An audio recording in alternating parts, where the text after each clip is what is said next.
Welcome, friends, it's the MovieFilm Podcast. MovieFilm Podcast, enjoy the show. Zachy and Brian are talking about movies. MovieFilm Podcast on the radio. Welcome to MovieFilm. It's episode 338. I am Zachy Hassan. I'm here with Brian Hall. Hey, how's it going, Zachy? Brian, you have like an impacted molar or something as I'm talking to you. You know, I was thinking about bringing it up. I'm glad you did. So I don't quite know what's going on, but I have a shooting pain in one of my teeth. Yeah. And it's one of those things where, you know, when I'm not taking Advil or something, it's the tooth hurts and it goes into the jaw and it, you know, expands out into the skull. Like it is a distracting, dull pain that I have. And so I was going to try to go to the dentist this morning, but the dentist isn't open. So we're recording on a Friday and I have to wait till Monday. So yeah, if I'm talking slightly different, I took some Advil for this, so hopefully it shouldn't be super noticeable. But I was like, I might be talking a little differently, or like talking through gritted teeth. Like I'm fine, Zachy. Scream 7. He's playing through pain, folks. Yeah. But it's all good. I got as prepared as I could for this. I've been looking forward to this. It'll take my mind off of it. I mention it only to express my admiration. You know, for me, if I have a stubbed toe, I'll be like, "Hey, can't record today." Brian's like, "Screw that." My arm fell off. Whatever. I got to record a show. Right. Tell him to stitch it on after I'm done. See, but this is, I wish there was like, I don't know what the funny version is, but you talking about, you know, the Scary Movie 6 trailer in the background, like, oh man, oh. Yeah. It's just like, what is coming through on Brian's track the whole episode? Oh no. My God. Well, speaking of oh God, why? I know you saw Wuthering Heights. I'm kind of curious to get your thoughts on that.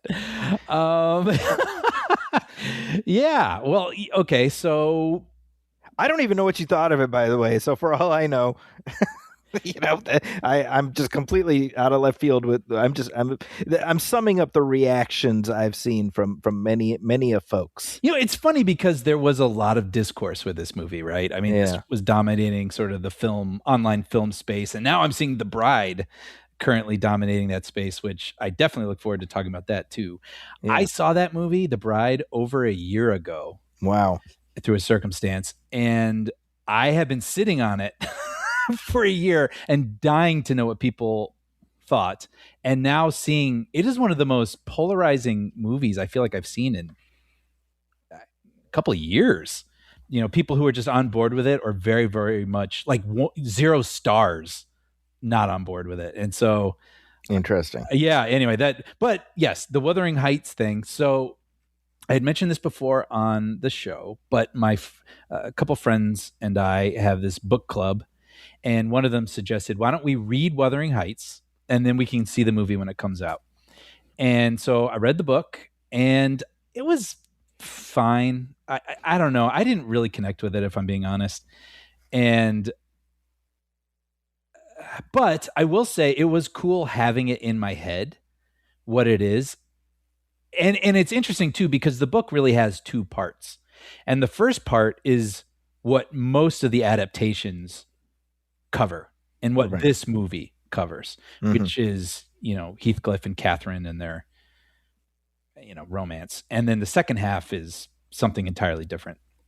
But anyway, so having that in my head and knowing I'm going into an Emerald Fennell movie, which is, you know, she's kind of audacious and likes to push boundaries and push people's buttons and do things kind of in her own sort of fashion.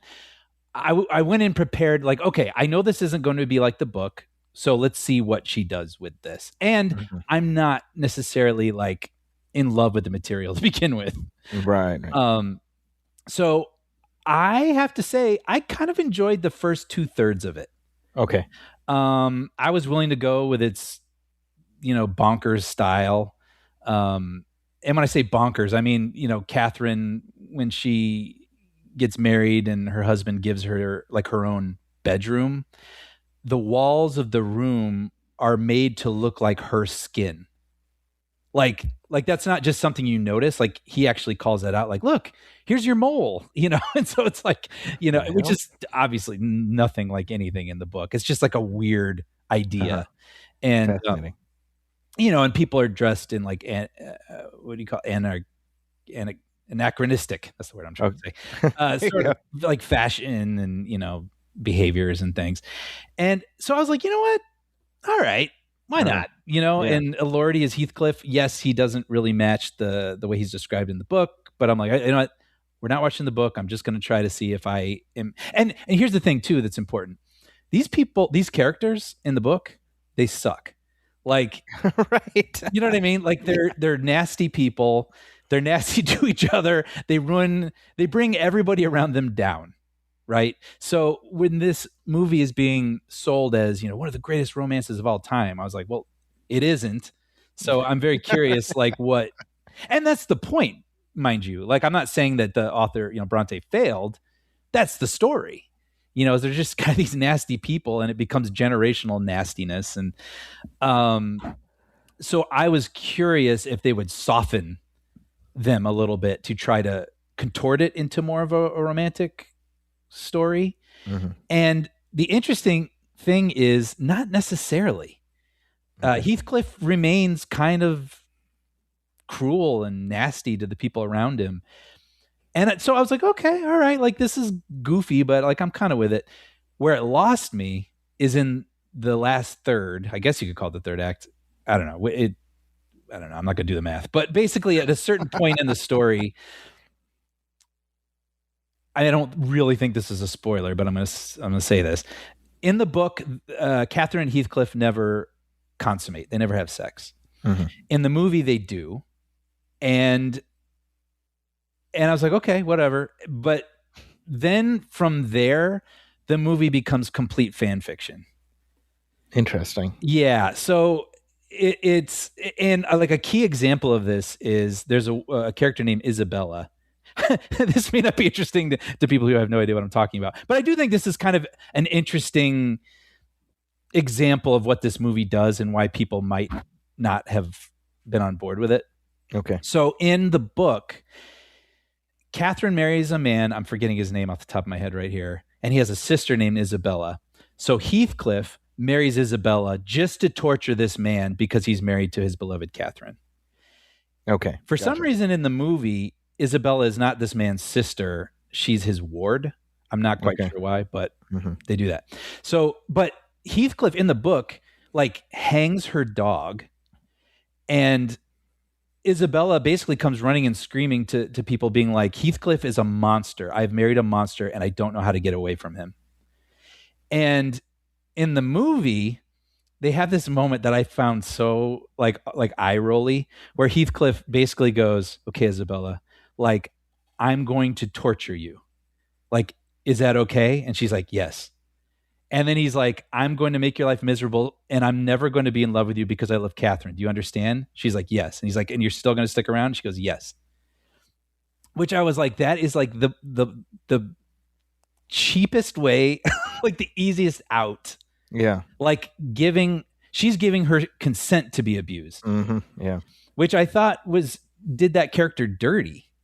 You know, because in the book, that's part of the story. Heathcliff is a nasty person. And he becomes, even if it's, you know, remains nasty or whatever in the second half that never gets adapted. And so it takes this poor abuse victim from the book and makes her more like, yes, hurt me, daddy. And I was like, is this tasteless? Not sure. You know, like, I mean, kind of depends how much you care about that character from the book. So that's what the third half of it, or, you know, the last third of this movie does, you know.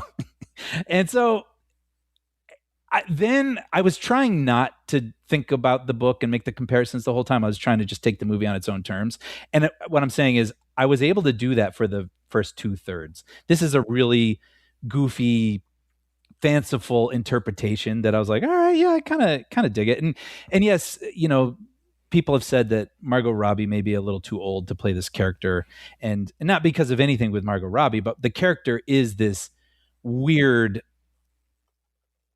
teenager character who is just ridiculous and selfish and whatever. And so it feels a little strange seeing someone. And Margot Robbie at 35 is a spinster. Well, I mean, they try to address that in the movie a little bit. Like, you know what I'm saying? Like, there's Margot Robbie's one of the most beautiful women on the planet. But no, she's 35, Brian. Sorry, you're wrong. I'm just saying, like, to see a 35-year-old behave the way that like a really immature later teenager would behave. I totally get it. Yeah. But I feel like they kind of pulled it off for the first 2/3. But then when they tried so hard in the last third to just contort this into a love story we might actually feel some sympathy for them toward, I just couldn't get it out of my head. I was like, I don't think this is working for me. And interestingly enough, the one friend who came with us who had not read the book, I was like, what did you think? And I'm not going to say the specifics, but it doesn't necessarily have like a happy ending, a very upbeat ending. And I was like, what did you think? And she goes, oh, I didn't care because I hated both of them. And I was like, okay. So even though they tried to turn it into this, romance, which by the way, I don't hate that she tried, Fennell, because she gave herself the protection by putting the quotations around the title, right? In quote, right. Wuthering Heights. That's hilarious. Basically, like, this is the story I had in my head when I was 14 and read the book. Maybe this is my fan fiction of where I kind of would have preferred this to go. Fair, if that's what you set out to do. But I kind of enjoyed the reinterpretation the interpretation of the first 2/3. The reinterpretation of the last third just kind of lost me, and it seemed to lose everybody else I was with too. So I'm not surprised by I don't know what it is on Rotten Tomatoes, but I'd be willing to bet it's in like the 50s or something, where it's like half are going to go with it, half aren't. But it's beautiful. It's beautiful to look at. And it is at 58%, by the way, on Rotten Tomatoes. So yeah, that feels about right. Yeah. But it was a good, big screen experience. It's a beautifully shot movie. The production design is amazing, very inventive and wacky. And my tastes, I find that kind of enjoyable. But yeah, like I say, it just kind of lost me by the end. So. Okay. So thumbs down for Wuthering Heights, or rather, quote, Wuthering Heights, unquote. Yeah. Do you think you or Amina will ever check that out, or do you have any interest? No, Amina watched it. Oh, what'd you think? You know what? Either I don't remember what she said, or I have not discussed it with her. Okay. So I don't know what that says about me. But text her immediately after this. I'm so curious. You should ask her. Yeah. Well, one other thing that I'll talk about, and I'm not going to go as into this movie because we discussed it a bit on our Patreon bonus episode. Yeah. But I saw the movie Crime 101. Yep. Which stars Chris Hemsworth, Halle Berry, and Mark Ruffalo. And I just feel like, we talked about it over there, and I still am a fan of this movie, and I want to shine a light on it over here as well. Basically, it's about, Mark Ruffalo is this cop, and he is noticing a pattern of robberies that take place near the 101. This person is using the 101 as a quick escape. And so he's trying to figure out where they're going to hit next. And this thief is played by Chris Hemsworth, and Halle Berry is also involved playing someone who works at like an insurance agency for, really wealthy people and their high value items. And, I've seen people compare this movie, call it Heat Light. And I think so that warmth. I think warmth, dude, I would have if he had just had the audacity, the filmmaker, to call the movie Warmth, he would have had all my respect in the world.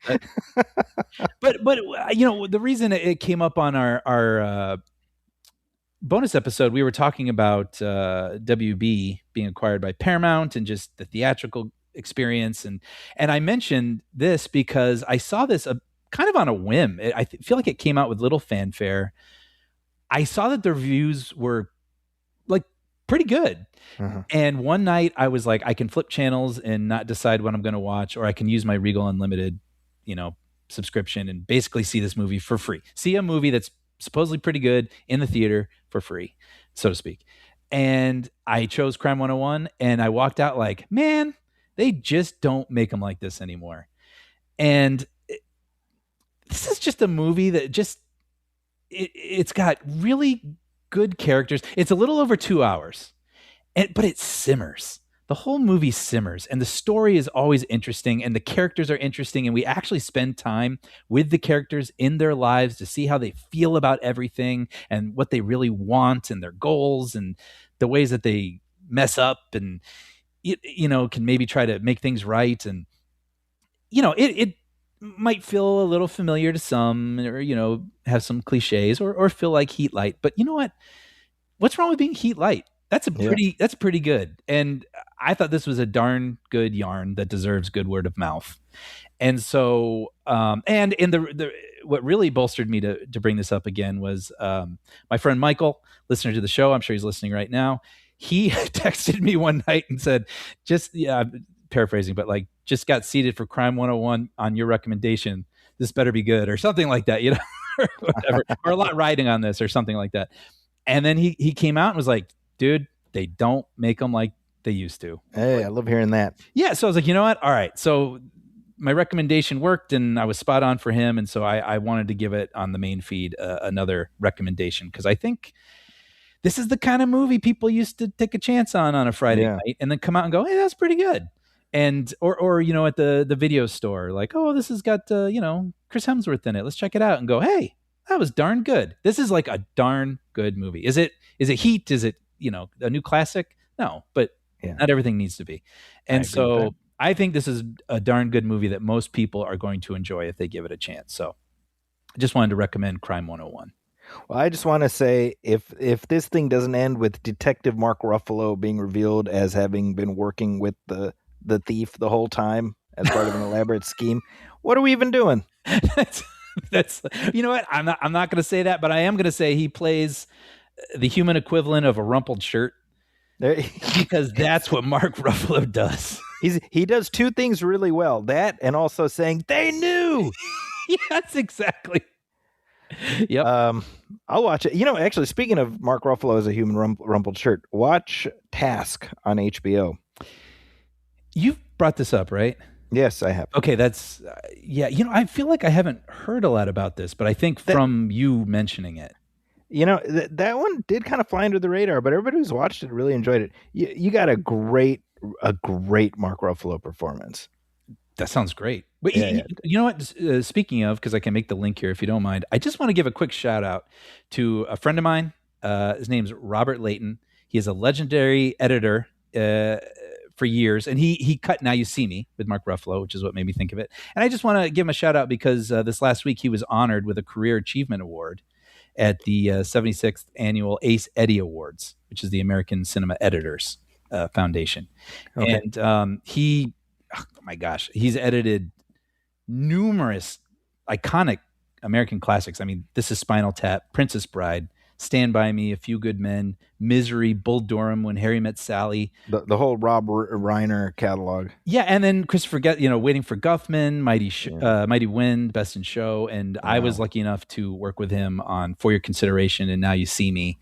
And he's become a good friend ever since. And I just thought that was amazing, him getting cool. recognized like that. And I was really proud of him, and I'm honored to know him. And so I just wanted to give him a shout out on here and shine a light on him, Robert Layton. Yeah, congrats. One thing I wanted to mention, if in the vein of Crime 101, a movie that comes to mind for me that it feels like not a lot of people watch, but I enjoyed it. 21 Bridges from 2019. Yeah, with Chadwick Boseman. Right? Might have been his certainly his last starring role, I believe. Mm-hmm. That's another one. It kind of just came and went, I feel like. Mm-hmm. But it was just a good movie of that kind. That's a good genre. Darn good movie.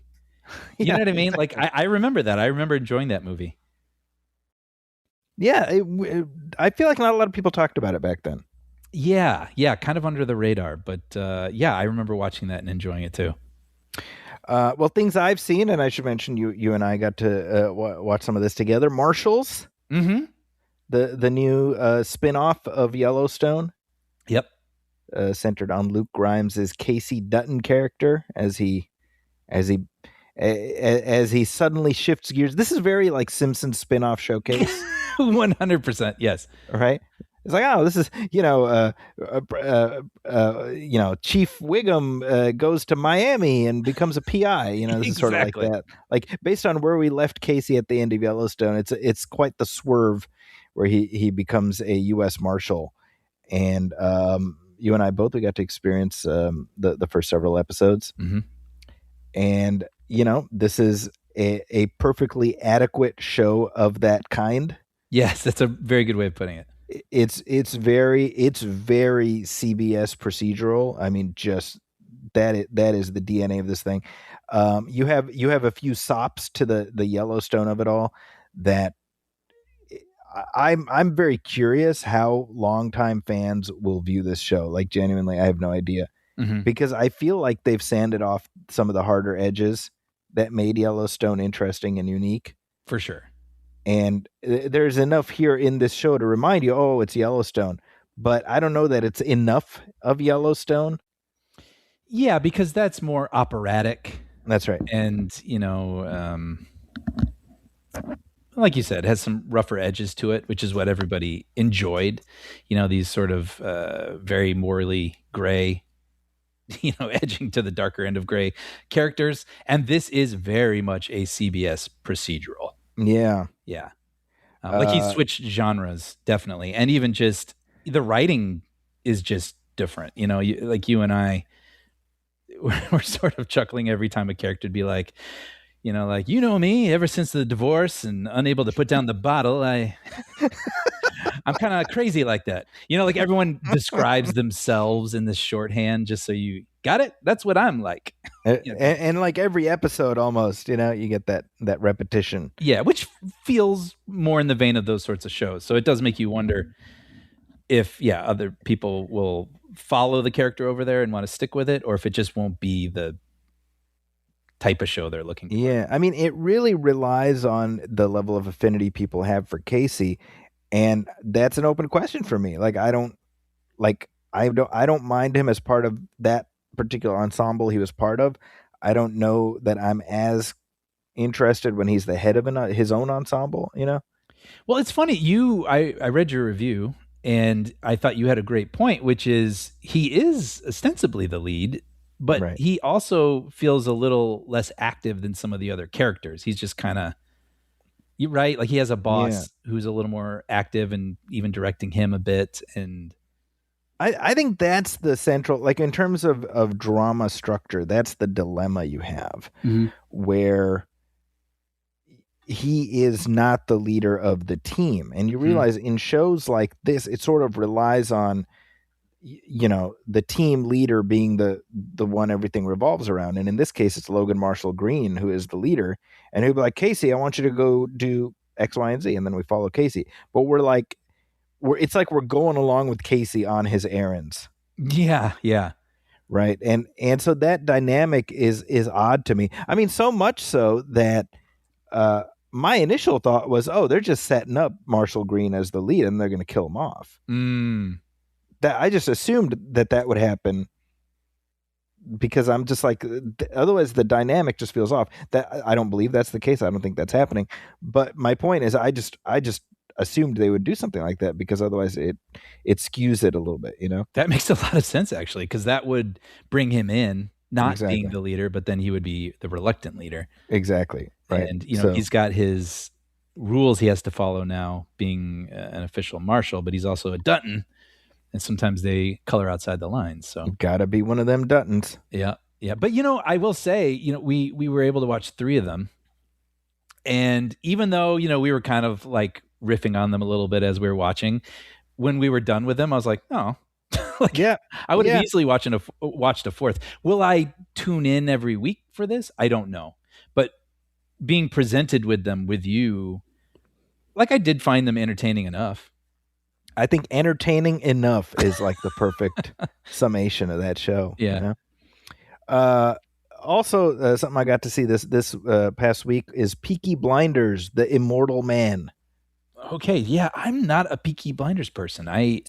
Do you think I would like this show? I'm familiar with it. I know people love it, but I've not seen it. I think you would like the show, absolutely. Mm-hmm. Yeah, I was talking to our friend Pervez just this morning, and he hadn't seen it either. And he says, "Is it like Sopranos meets Guy Ritchie?" And I was like, "That is like the perfect summation of it." Okay. Yeah. Yeah. It is. Yeah. For those of you who haven't seen it, it's a period piece set in the aftermath of World War I, where you have this gang, the Peaky Blinders, and they're led by Cillian Murphy as Tommy Shelby, and it's just about the rise of this crime family in between the two world wars, and there's a lot of geopolitics involved and whatnot. It's actually created by Stephen Knight, who I had the opportunity to interview many moons ago. For a movie he did called Locke. That title's familiar. It's the movie stars Tom Hardy, and the entire thing is 90 minutes of him in a car on the phone. Right, I remember this. And I remember talking to Stephen Knight about it and being like, "Hey, I didn't know anything about the movie going in. I just saw the poster of him behind the wheel. I was like, oh, he must be like a hitman or something."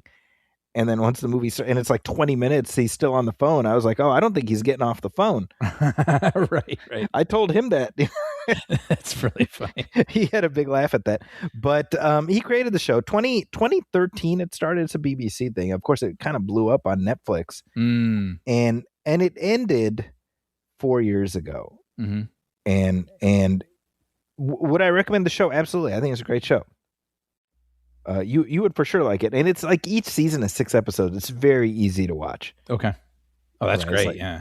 You'll be able to get through it very easily. God bless the BBC and their shows. I'm telling you, and accessible seasons, accessible seasons, and they put some money into it. I mean, it's a very impressively mounted show. So it ended 4 years ago, and then they have this movie which is a continuation. And what I will say is I thought the show came to a really good ending. Like I would have been perfectly fine just leaving it there. Right. So in that sense, when it comes to this movie, I think it's good. Like I enjoyed it, but not enough to make me not wish that they would have just left it alone. Sure. Does that make sense? Yeah. Yeah. So it, I think that it's weird because they've announced already that they're doing another Peaky Blind, like a spinoff, like a sequel show. Okay. That's set in the 50s, so like post-war. And so this ends up being sort of like this, like a hinge that's setting up whatever comes next, and then that just gets me to this place where I'm like, why can't we just let endings be endings anymore? Sure. But that all said, you got a fantastic performance by Cillian Murphy. Barry Keoghan is in this. He's great. And he's in Crime 101 too, I was just gonna say, yeah. Yeah, my boy's getting around. Yeah. You got Tim Roth, and then the returnees from the television show. So if you have not seen the show at all, I would definitely recommend the show. And then when you're done with the show, yeah, sure, you might as well watch the movie too. Sure. Okay. Interesting. I don't know how it's going to play to anybody it's not remotely aimed at people coming in cold, Right. It's very, what I would liken it to is like Godfather 3. It's that old, like, did we need Godfather 3 after the second one wrapped the story up pretty good? Right. Well, yes or no. I mean, I'm a fan of Godfather 3, right? I think this in narrative terms is doing something similar, where it is kind of more of an epilogue. But that's all I'll say without ruining it. Okay, interesting. Yeah. Man, there's just so many shows I want to watch. Yeah, I don't think you'd be disappointed with Peaky Blinders. It's a good one. Well, it's funny because you even mentioning The Sopranos, I'm like, The Sopranos, that's one of those things I keep forgetting about. I've never seen. I have a feeling I would enjoy it, but it feels daunting. Yeah. To start, Well, this is less daunting. Okay. Well, that's right. Less episodes. But hey, Brian, we got some listener letters. Oh, Mail call! I believe you have a letter for me. 18,000 letters, all addressed to Santa Claus.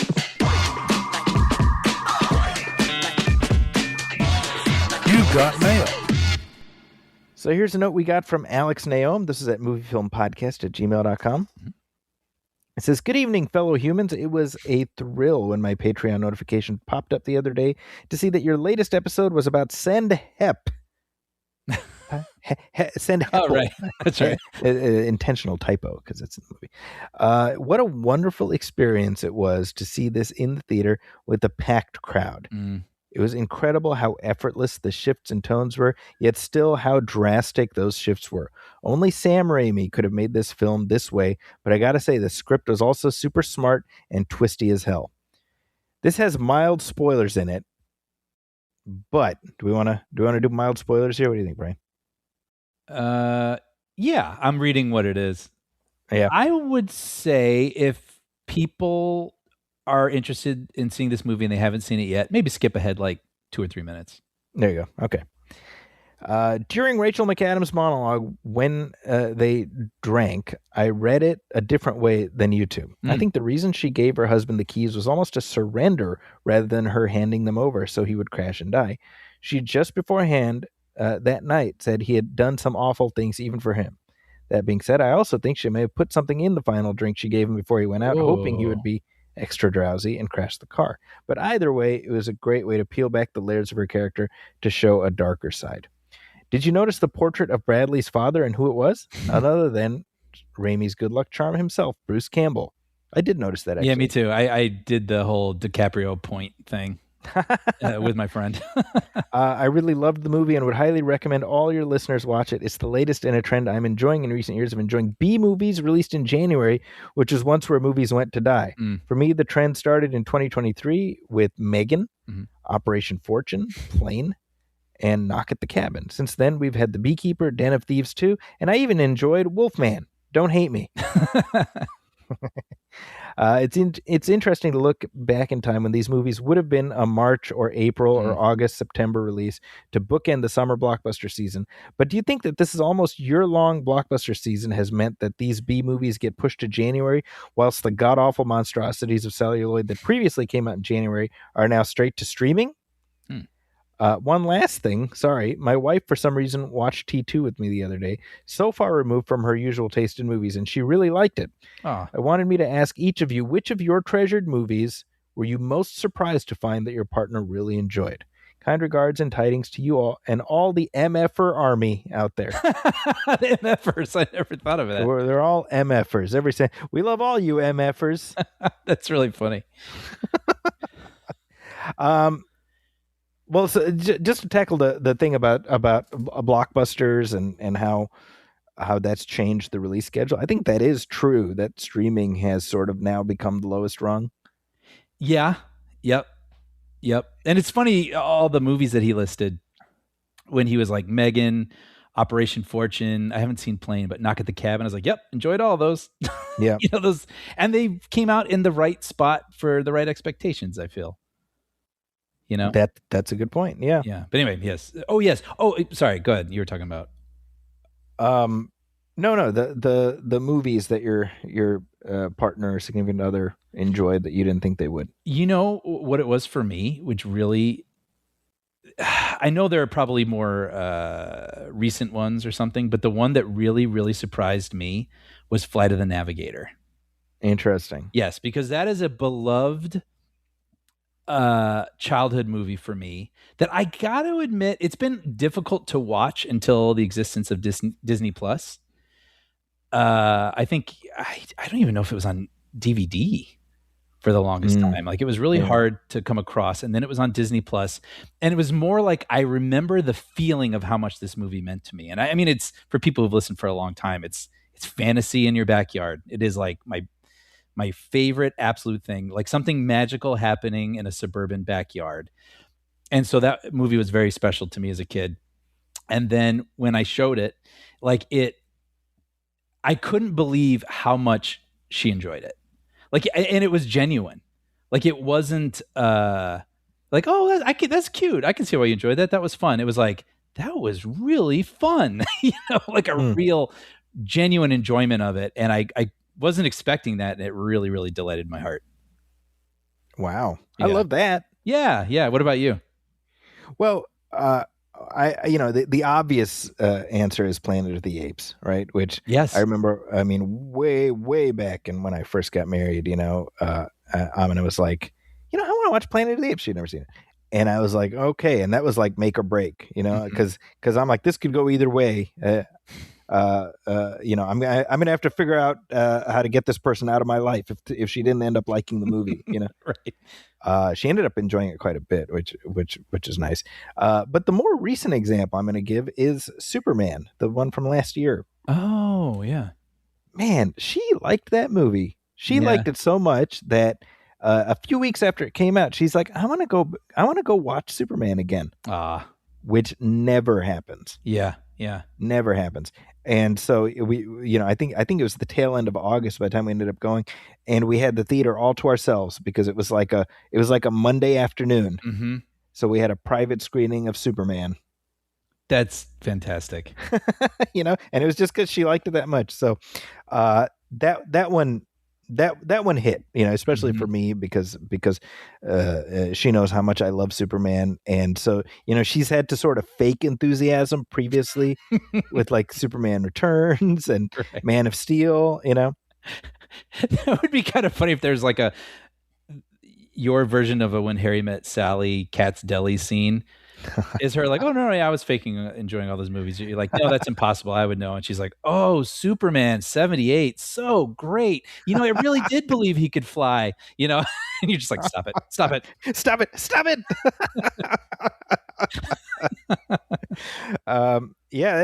funny because Superman 78, that one she likes, but the other ones she sort of gritted her teeth through. Richard Pryor completely belonged in that series, Zachy. Oh yeah. That's funny. I want to comment real quick too on seeing a movie in a theater with people reacting when you were talking about Send Help. Yep. Or Heppel. Heppel. Isn't it magical? I saw Send Help with half full theater too, and just when people are laughing or squirming like, oh no, ew, it's just so much fun. And the flip side of that is I can't remember if this was a regular episode or a bonus episode, but I was talking about there's this movie called Nirvana, the band, the show, the movie. Yes, that's right. And I've been hearing such amazing things about it, and people just really, really loving it, and laughing out loud in theaters over it. And it's not playing near me, and it is like driving me crazy because I know I'll be able to watch it at home at some point. And there's some movies I can wait. That's fine. I'll watch it when I can get to it at home. But I don't even know what that movie's about. So it will be surprising to me. Apparently it is making theaters laugh together, and I am sad that I missed. It's not playing anymore. So around me. Oh wow. So I feel like I missed out on the opportunity to enjoy that movie in the optimal way. Yeah. So that's a bummer. But also, yes, it is really amazing and special then when you get to watch, a movie like Send Help, which is new and surprising, and you don't know where it's going, and you're surrounded by people that are reacting with you, experiencing it with you. I agree. Right. Yeah, well, and real quick, I mean, Alex did mention Bruce Campbell. I mean, you heard about his announcement, right? Yes. Yeah. This is worth mentioning. He posted on Twitter. This is Bruce Campbell. He says, "Hi, folks. These days, when someone is having a health issue, it's referred to as an opportunity. So let's go with that. I'm having one of those. It's also called a type of cancer that's treatable, not curable. I apologize if that's a shock. It was to me too." I don't know about you, but as soon as I saw that news, I just felt a pit in my stomach. Yeah. I obviously when you say it's treatable, not curable, that's bad. Yeah. But we want Bruce Campbell to be here as long as possible. Mm-hmm. Mm-hmm. So that was very, very heartbreaking, but I hope he's able to get through it. Yep. In some way, shape, or form. Yep. Absolutely. Here's a note we got from James Reed at moviefilmpodcast@gmail.com. And he says, "Hey guys, I was interested to hear you talk about Scrubs on the recent episode. I haven't watched it for years and I'm keen to check out the new series. However, it has a particular resonance for me. When it first aired back in October 2001, it exactly coincided with me starting work as a junior doctor, actually a house officer, which is what we call an intern in the UK. So all the situations encountered by JD and company were real things that I was experiencing day to day, particularly the feeling of being completely out of your depth at the start and beginning to grapple with all these complex and sometimes very serious issues. As you said, I found the balance of humor and gravity was just right and actually closely reflected what I found in real life working in the hospital. There was a lot of humor and camaraderie whilst being confronted with serious issues of life and death. I'll always remember that time in my life. And of course, I'm now in the position in my career of being the senior doctor. So looking forward to experiencing that alongside JD as well. Thanks as always for the podcast, which is a highlight of my week, especially when the new commentaries drop." He then says, "P.S. What do you think about doing a commentary on one or other of my two favorite 80s movies, those being War Games and Short Circuit?" I know Short Circuit My bow has some- tie just started spinning. Zzz. What was that, Brian? says, "I know Short Circuit has some problems of the Fisher-Stevens variety, I'm Sure. guessing. But I still find the basic premise a lot of fun, and it feels relevant these days with the increasing rise of AI. Similarly, War Games feels probably more relevant now than it ever did and is a powerfully told story."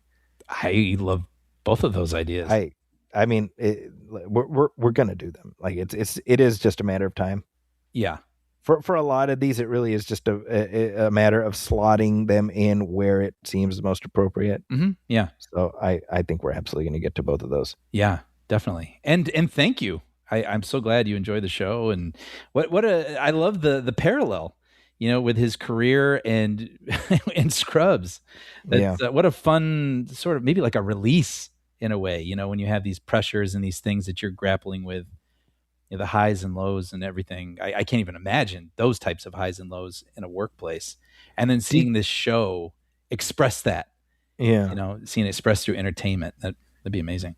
Did you see the new Scrubs? I haven't. So it started. I didn't even know that yet. Yeah, this is its second week. It seems to have gotten off to a pretty hot start. Okay. So that's good. Yeah, that sounds nice. A nice 22-minute, comedy. Yeah, there's definitely something to that. Like, well, I think about just myself. Like I've now been teaching for 20 plus years, right? And I remember what it was like when I started, compared to how I feel now. And in the new series of Scrubs, we start with the John C. McGinley character essentially roping JD back in, and kind of being like, "I need you to do for these young people what I did for you." And you realize like for JD, I mean, I don't know how closely you watched the original show, or followed it or were aware of it, but that's binged it at one point. I mean, that the whole relationship between JD and Dr. Cox, that really drives the whole original show, right? Right. And so that moment of having your mentor treat you as an equal. Yep. I mean, that hits, man. I remember. I immediately reminded me of something in my life, and I remember having that moment, like realizing it was that moment, and going, "Oh wow!" I know. I always feel like the kid. I always feel like a kid walking into a room, And so when they treated me like this is Brian, treat him well and show him around, and I was like, what? Yeah, it's a right. weird feeling. Wait a minute. Yeah. So the new one really delves into that feeling. That's great. Yeah, I like it. It's a good. I mean, it really is. It's kind of it's just a nice hug. Getting to hang out with these characters again, and I mean, it's clear that the actors enjoy being together, right? And there is something infectious about that, Right. Well, that's nice that it sounds like they were able to recapture that really specific tone. Yeah, that they struck all those years ago. That's great. Yeah, the creator of the show, what's his name? I should know this.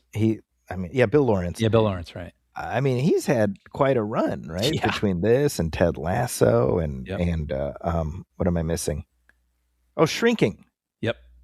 Right. And it's, I think he was able to lean on some of that leverage to get Scrubs back. Mm-hmm. And it worked out. I'm glad. Yeah. Yeah. Well, it's nice when everybody is on board, because then it is the show that you actually had in your mind. It's what the fans want to see. And to your point, if they enjoy doing this, I mean, it's like a gift to them to get to come back and play with their friends. Come hang out, Yeah, I'm curious if it'll I don't know what the plan is. Do they want to keep going, or is it meant to be just 9 episodes and done? Right. I mean, is this like another 5 seasons? Do they have another 5 seasons in them? I don't know. I mean, the Connors, that lasted for a while, right? Yeah. Yeah. That was like a whole new. Yeah. I mean, it was like 110 episodes by the time it was all said and done. Yeah. Like it stood on its own as its own thing. Yeah. Not just like, oh, it's nice we had 2 extra seasons later in life to see how the Connors are doing. Yeah. Most of the characters got to have long lives after the original show. Yeah. Touche. Hey, here's a note we got from Rob Kelly. Mm-hmm. And this is in regards to our bonus show that's on our Patreon, where we discussed the recent news that Warner Brothers is about to be absorbed into the Paramount corporate ecosystem. Mm-hmm. Which I think it's one of the signs of the apocalypse. I think we're on 3 or 4. I don't know how many. When you said that, it was making me think of that moment in Peter Jackson's King Kong, with those like weird creatures that just like go onto the people's heads and like and, like suck them into themselves. Yeah, that's what we're all feeling right now, a little bit. So Rob says, thanks for the bonus episode. When the news dropped late Thursday, I wanted to hear people discuss it immediately, but of course, normal podcast lag time prevents that kind of thing. But not for you guys. You're damn right.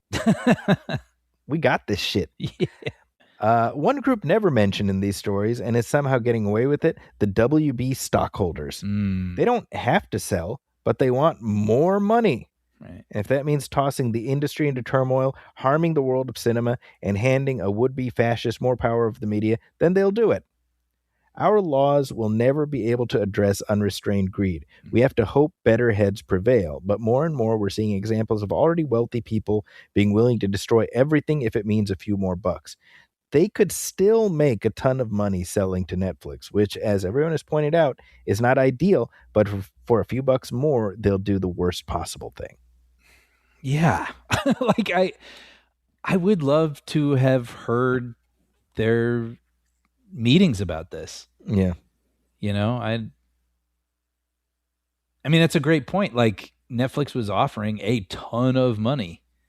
So what was the ultimate calculus for them?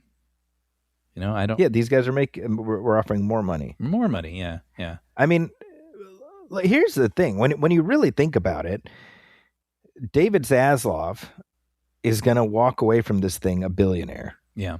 So he's doing fine.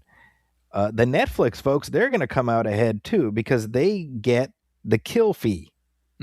Yes, that's right. That's right. Right. Which is like $3 billion or something like that. I think that honestly, David Ellison is going to be a little bit like the dog that caught the car. Because I think what happened is he sort of got into an eBay snipe, like perfect right? example. Yes. Like your adrenaline starts racing. And you're like, no, I really need this New Kids on the Block backpack that's been unopened. Yeah. I'm not speaking from experience. Just to be clear. Right. But it's like, and then you get the thing. That's so the stupid thing that you think is the most important thing in the world in that like 10 minutes. Yeah. As the clock is ticking down on eBay. And then you get it and you're like, yeah. Huh. Yeah. So it is a little bit like he's going to end up with these two. Well, first of all, I said this before, that this is like the kid who who he gets the, he got Paramount. So it's like, look here, son, you got Ninja Turtles and you got SpongeBob. He's like, I don't want Ninja Turtles. I don't want SpongeBob. I want Batman. Right. Give me Batman. Yep. It's like, fine, here, Yep. And that's what we're dealing with. But look, Warner Brothers stock was like $7 6 weeks ago. Yeah. And they're paying, what is it, like $35 a share or something crazy, right? So he's going to be in the hole for like $80 billion. Yeah. Which, let's think about this for a second, right? Nobody goes broke like crazy rich people. Right. And then somehow gets it all back again. Right? Like, I mean, that's a whole extra level of crazy that we're completely glancing past with all this. But my point is, $80 billion. Mm-hmm. How do you plan to make that money back? Make it make sense to me. I do not know. I do not know. And the interesting element in all of this, at least to me, is that by all accounts, it came down to CNN. Because Donald Trump has a bee in his bonnet about CNN. Basically, he had said, he put on his social media platform that the sale of Warner Brothers has to include CNN. In other words, it cannot be spun off. Mm-hmm. And the idea was, whoever gets this, I expect them to kill CNN in the cradle, right? Right. But my point is this: who watches linear news anymore anyway, right? Right. So this is like very Donald Trump looking at it from a 1980s perspective and not realizing the world has moved on, right? Right. So the fate of CNN drove this entire transaction. But this gets to something broader, which is when you have these corporations that get bigger and bigger and bigger, glub as you call it, right? The problem is that they're not nimble anymore. Yeah. They can't adapt, right? So in other words, CNN, think about it this way.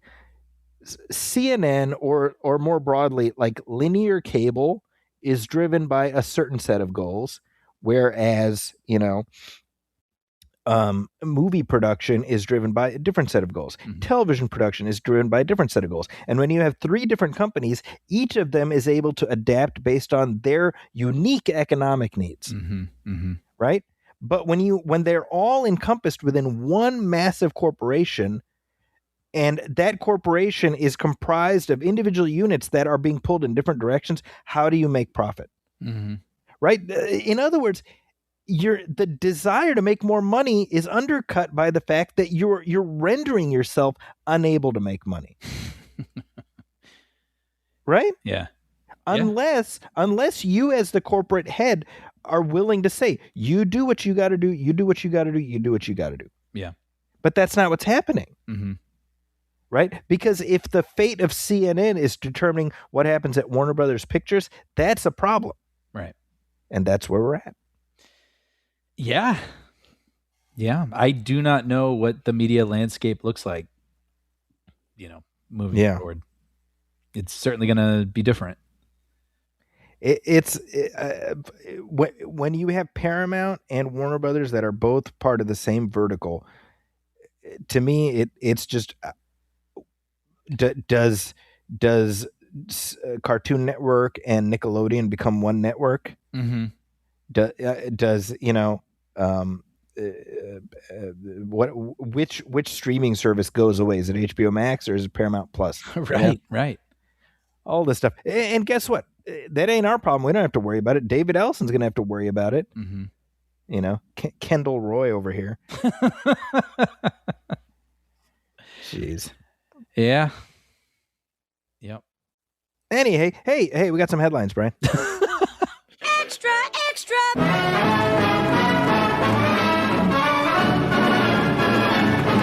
What a scoop! So speaking of HBO Max, we got our first look at the new Lanterns TV series. Yes. So this is the attempt by James Gunn and company to add a grittier sheen to the Green Lantern property. They say the F word now. There's a whole lot of cussing. Say your daddy's lanterns. which I guess is the Ryan Reynolds movie, which is old enough now to in fact be like the prior generation's Whoa. Green Lantern, right? That's not. Wow. Okay. Can you say commentary track Oh yeah. Ooh. in time for this? I haven't seen that since the theater, and my one memory from that movie is there were these kids that were being really, really loud and obnoxious in front of my friend and my friend actually kicked their seat. That's how you do it. And I remember thinking like, whoa. and it literally had the perfect, like the desired effect where they were like, oh, we better shut up. Yeah. Well, that's what you got to do. It's the only thing I remember from seeing Green Lantern. Well, based on this trailer, it feels like Hal Jordan would be the type to kick somebody's seat. It does, yes. Yeah. Seems like a seat kicker. We want to play some of the audio from this? Let's do it. With all due respect, we've been training for what, 2 months? And I haven't even worn the ring yet. Don't get hung up on the jewelry, Junior. You're just a fucking substitute teacher. You're not ready to get up in front of the class until the ring says you are.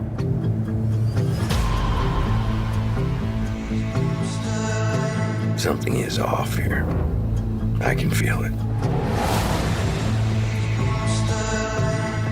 This is my town. I think she hates your guts. It's the way she hates them. This is a stupid plan. That's stupider. That I don't doubt. The Green Lantern's oath is to protect people. And we both know I do a better job of this than you. All right. So this okay. So this is weird because I saw this trailer, and the series is Damon Lindelof is involved in some capacity. Okay. Which as soon as I say that name, I know the short hairs on some people's necks start standing up. You know. Yeah. But I didn't know that anyway. I didn't either. But now that you say that, I'm like, I can kind of see it. I get kind of that sense. But I saw the trailer. Yeah. And I was like, hey, this looks really interesting. Mm-hmm. Okay, so by way of like broad context, it feels like kind of a buddy cop, true detective type story, but with the DC Green Lantern stuff sprinkled in. Sure. Very gingerly sprinkled in, we should say, because I mean, barely at all. Mm-hmm. It looks like a dusty neo-Western. Yeah. Yeah. Except for one shot of Kyle Chandler flying. Yes. Anyway, so I saw it and I was like, it seems kind of different. Seems kind of cool. I sent it to you, and you had a similar reaction.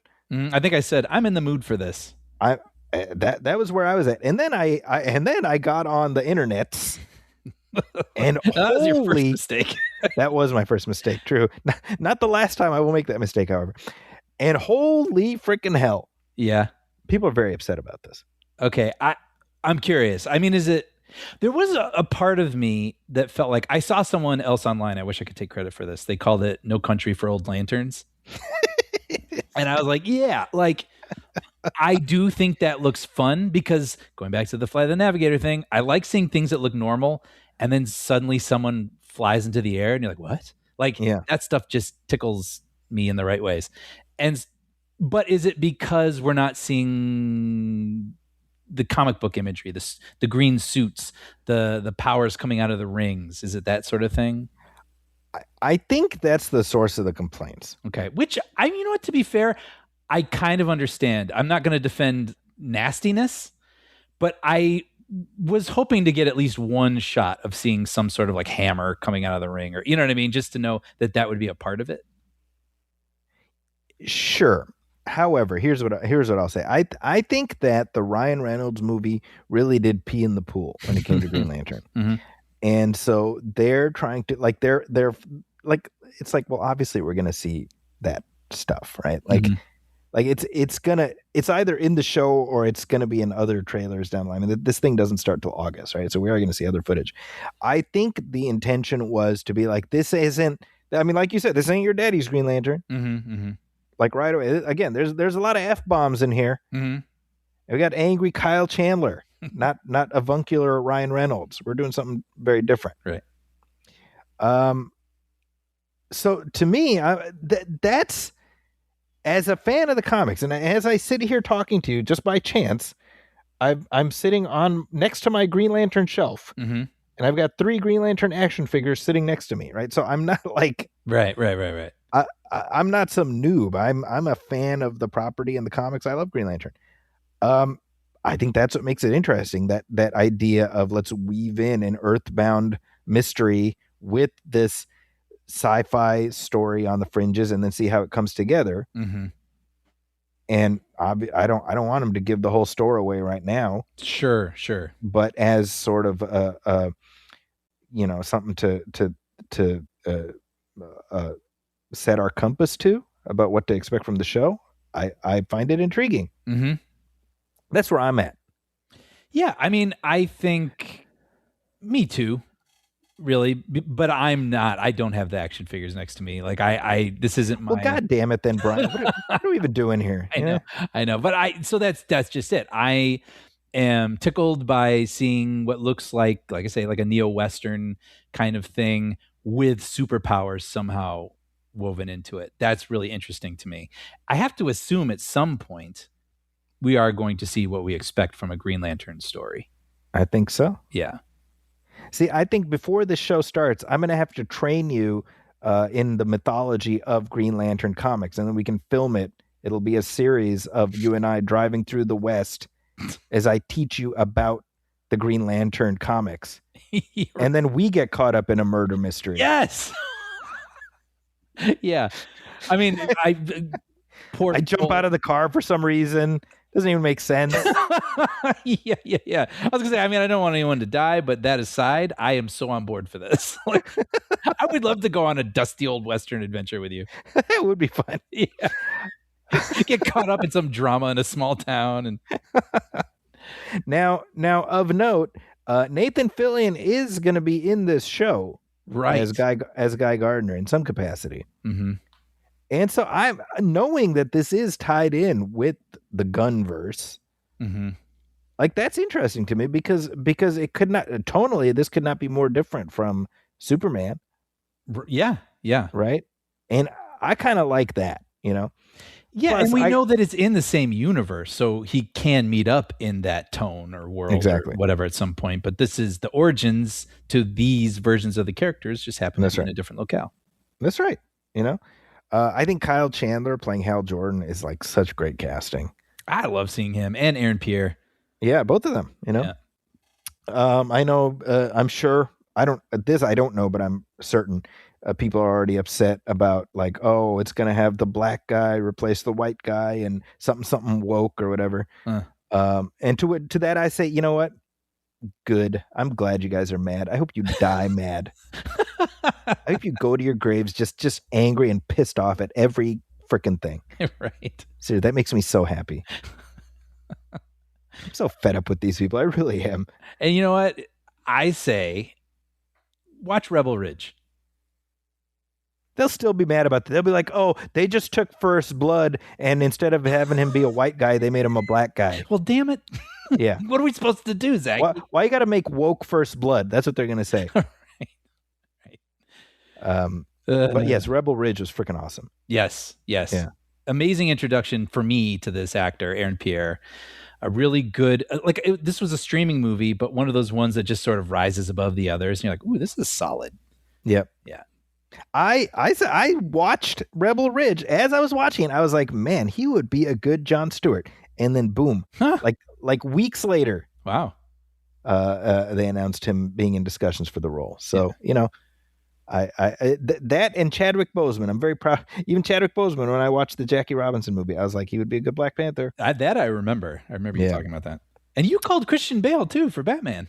That was when we watched Reign of Fire. Yep, I remember that all those years ago. Man, these powers. I will use them only for good, Brian. Yes, please see that. I will be a fair and just king. So this show starts in August, I believe. Yeah. But how many episodes is it? It looks like 8. Yeah, you know what? Again, True Detective with the Green Lantern. Give me more stuff like that. I guess this is the point I'm making, is like, we've gotten so many Skybeam stories. I'm on board with what you're saying here. Yeah. Give me this. And we'll get back to it, I'm sure. But like, yeah, let's explore some other genres and put these people into them. Yeah, I agree. Now that said, if episode 8 somehow involves a sky beam, yeah, I'm gonna be like, well, shit. yeah, but in the West, In the West, you know, horses scattering. You know what? I could talk myself into it, honestly. Like, I do love that. I remember when I worked at a production company and I got the comic book for Cowboys and Aliens. Oh, okay. And I went, hell yes. Yeah. Like, I've never seen this. What an amazing idea. We always think of aliens and spaceships appearing in, what's modern times for us and technology and whatever. Like, how would someone with like a 6-shooter and a horse react to that? And I was so disappointed with that movie because I was so excited for it. Dude, you talk about a movie that had everything going for it on paper and it just ended up as kind of a wet fart of a thing. It really did. Yeah. Yeah. But anyway, I mean, so maybe that's why I'm also a little partial to this. Like, again, supernatural stuff in the Old West, well, not the Old West, but the West. I'm into it. Yeah, let's see what happens. Like I said, I'm sure we'll be talking about it come August. Yeah. Hey, there's a new release in theaters now, Brian.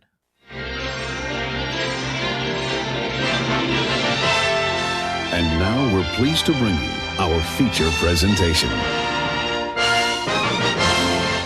Well, we are back, and you know who else is back? Who's that, Zachy?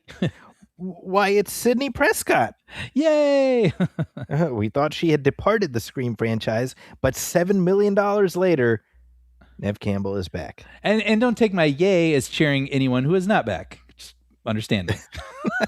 But it's always nice to see Sidney Prescott. That's true. And I'm glad Neve got her bag.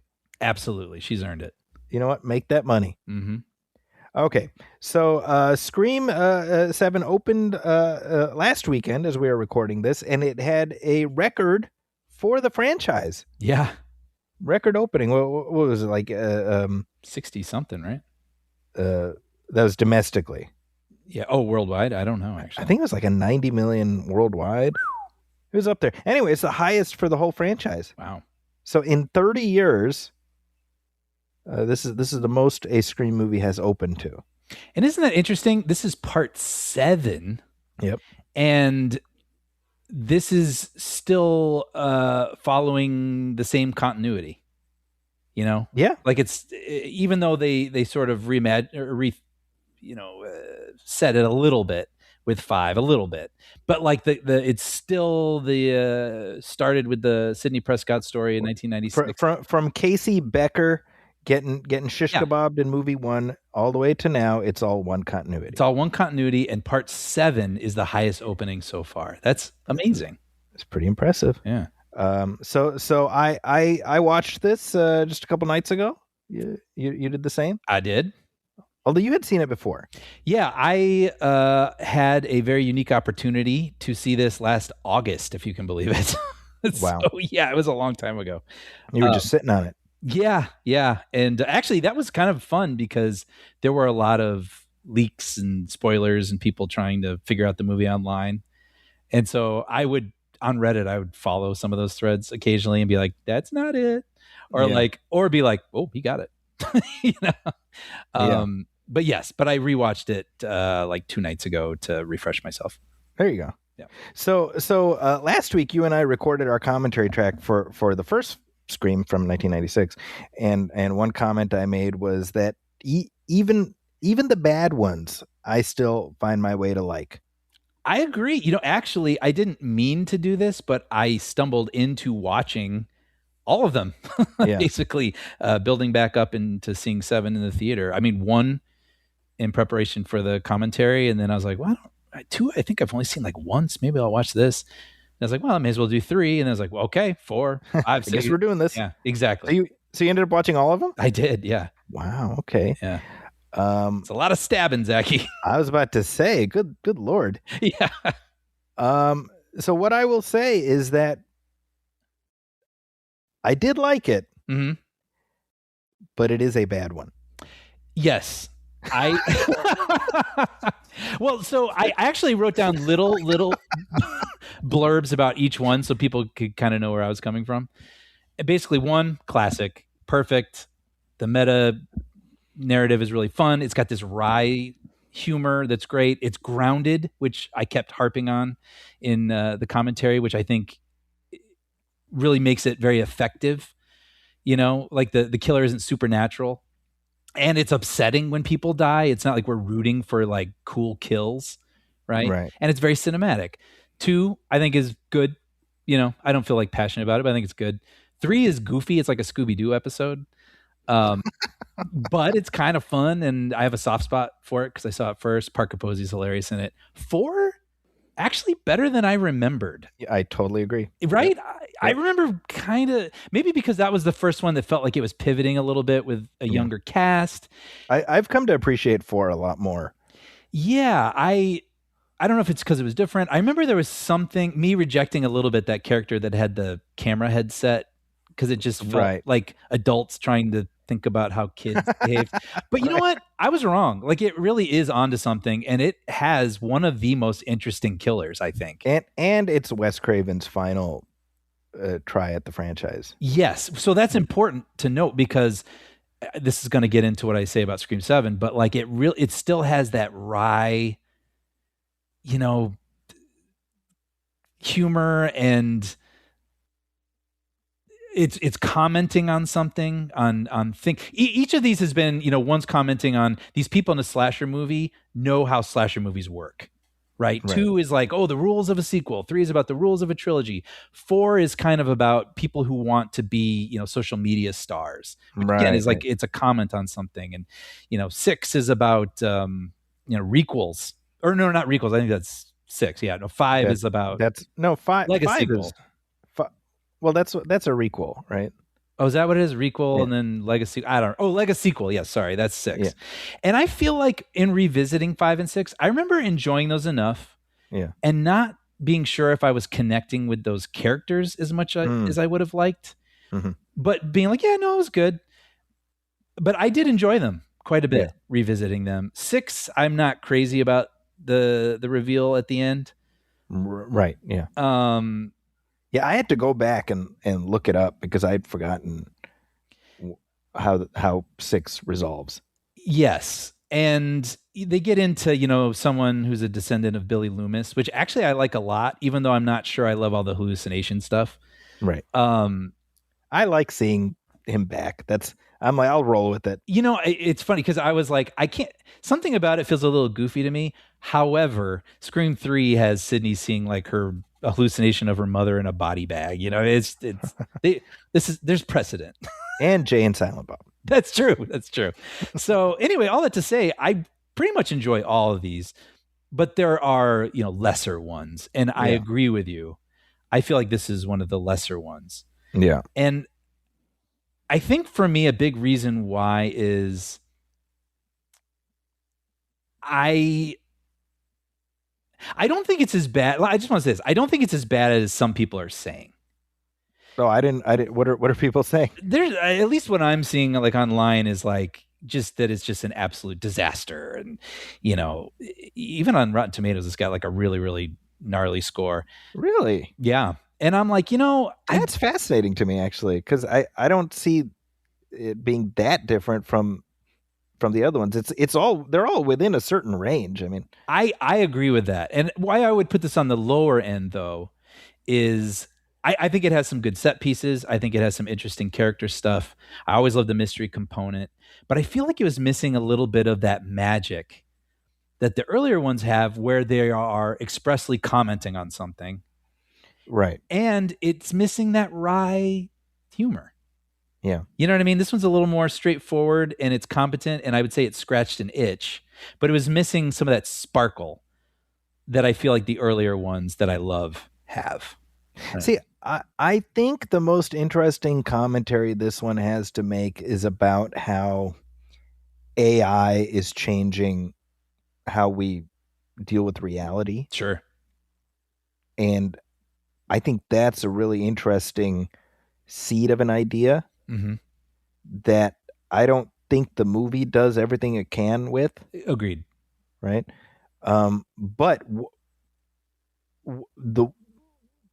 I guess I'll hold off for spoilers, but the way in which it introduces AI into the story for me, initially, I was like, oh, this is really interesting. I was leaning forward in my seat a little bit, you know?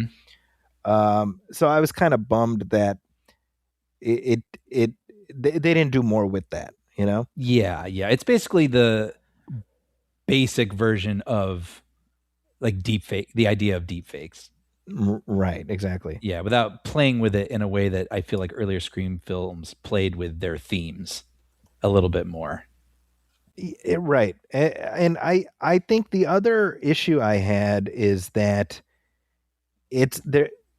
they're kind of like the franchise is at a bit of a crossroads where they need to figure out now what to do, right? And obviously the plan had been to carry on with Melissa Barrera and Jenna Ortega's characters as the new leads, the new centers, you know? And we go back to Sid and Gail, and that's fine. But I don't know who else we have in the mix. Like I'm like, am I interested in watching the next several sequels now about Isabel May's character? And I'm like, not really. And I don't think she's bad. I like her as an actor. I liked her in 1883, you know. But I just I'm like, well, no, I'm interested in Sid. That's a great point because I did like her in this movie. Yeah. Her daughter, Tatum. Yeah. And the whole thing where it's like, well, I'm Sidney Prescott's daughter and I don't feel very brave. And you named me even after a victim. Right. Like her arc, I did enjoy. Yeah. And I thought it was very sweet, the mother-daughter thing and how they come together. But I agree. That's a really great point. And I hadn't even thought about it. This is why I'm not a studio head. But do I want to see her anchor the next 2 or 3 movies? Right. Her and her pals? Right. Not necessarily. Well, she ain't got no pals left. That's a good point. She's palless.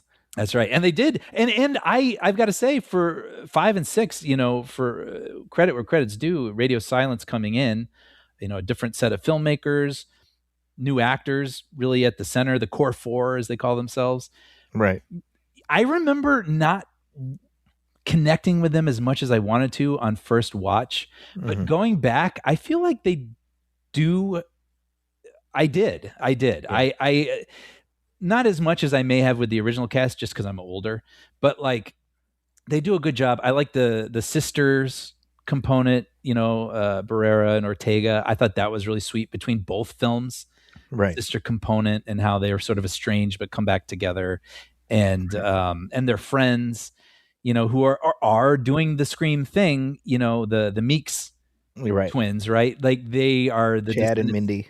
Yeah, they're descendants of Jamie Kennedy's character. So they're the ones who know a lot about movies and can comment on the rules and do the whole thing. Like they did a really good job of doing the thing again in a slightly different way with new people and still making it feel like the thing. Right. So I do more in losing that. That's so, and I'll let you finish your thought, but, Yeah, no. just to add, right? Like to me, I'm happy to see Neve Campbell back in this, but I'm also like, can we please have mercy on Sidney Prescott for the love of God? Right. Because she's taken on more suffering than any human should in multiple lifetimes. Right. Right. And so in that sense, I was happy to see her go off into the sunset. Yeah. At 3, do you mean? Or well, I mean, at least in insofar as after the 5th one, how the torch was handed to Sam and Tara. Yeah, here you have your friends die.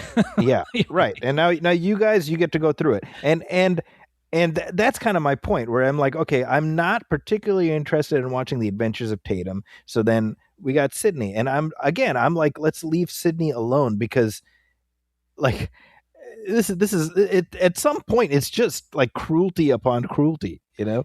Yeah, and it's difficult also to keep coming up with people in her orbit who could be the killer. You know, Right. And I don't think I commented on this. We'll get into it in spoilers, but I didn't love the third act of this movie. No, me either. You know, and I think even missing the sparkle, the humor, the commentary that I tend to love, if I had been more on board with the ending, it might have made me feel even a little bit more positive on it, but that didn't help, I think. But so yeah, how do you keep connecting these killers to Sydney? Who's left? That's the issue, right? Yeah.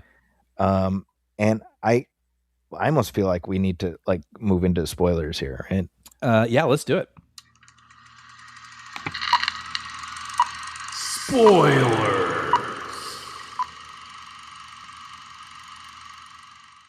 So going back to what I was saying earlier, right? This AI component of here is Stu, Mm-hmm. and turns out he isn't dead, and now he's back for revenge on Sydney. Right now,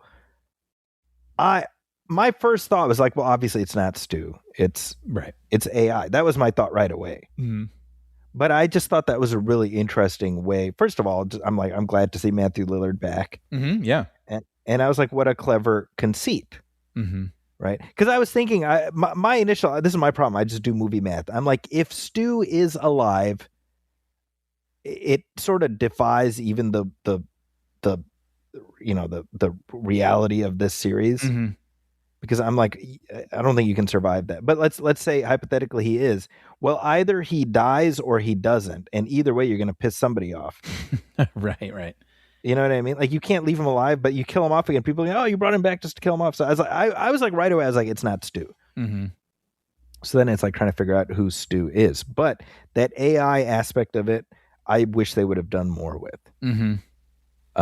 Because the only thing we get later is at the near the end where Sydney is watching these like really bad AI recreations of like her friends and people she's known, whatever. Basically, they brought back the actors, the killers from the previous films, and it looks like Dewey, and it looks like they were on sets of other things they're working on at the moment, and like had a friend hold up an iPhone.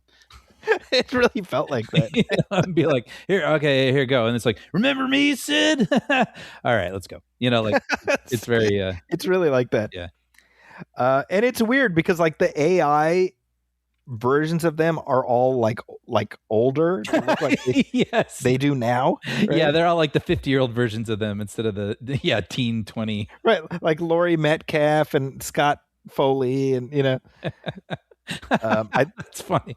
Like with Stu, you buy it because it's supposed to be. Oh, is it him 20 years later? I'm like, why is everybody else older? Yeah, well, Dewey makes sense too because he lived a little bit longer, but yeah, like, exactly. Age up these people that died at a certain younger age, right? That made me laugh. But the reveal. Okay, well, two things. First of all, early in the film, Gail and Sydney go off to trace the steps of Stu, and they end up at the sanitarium, and there's Ethan Embry as the guy who works at the sanitarium. Yeah. And he's like, hey, can I help you guys? And I'm like, well, he's the killer, obviously.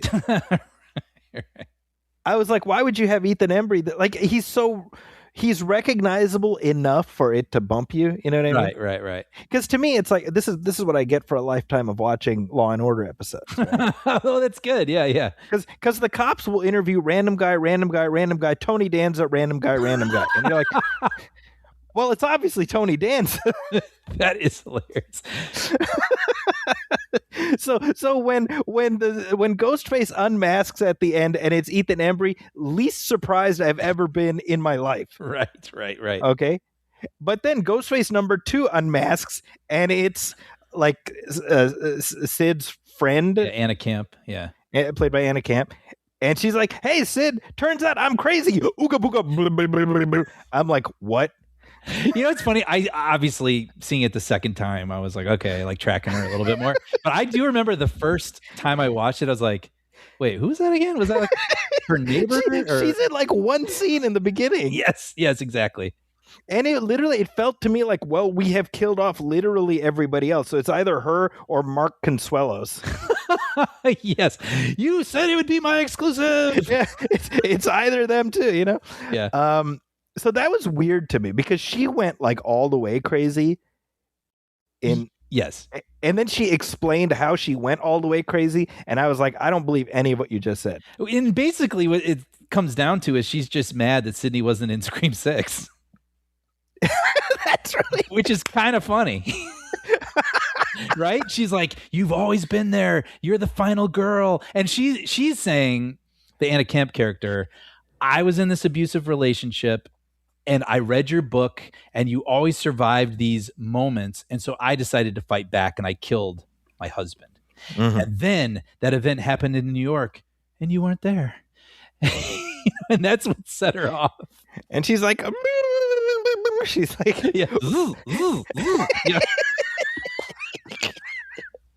Yeah.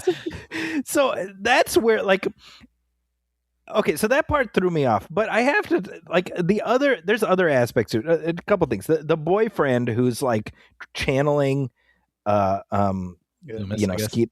Yeah. What's that? Loomis, yeah.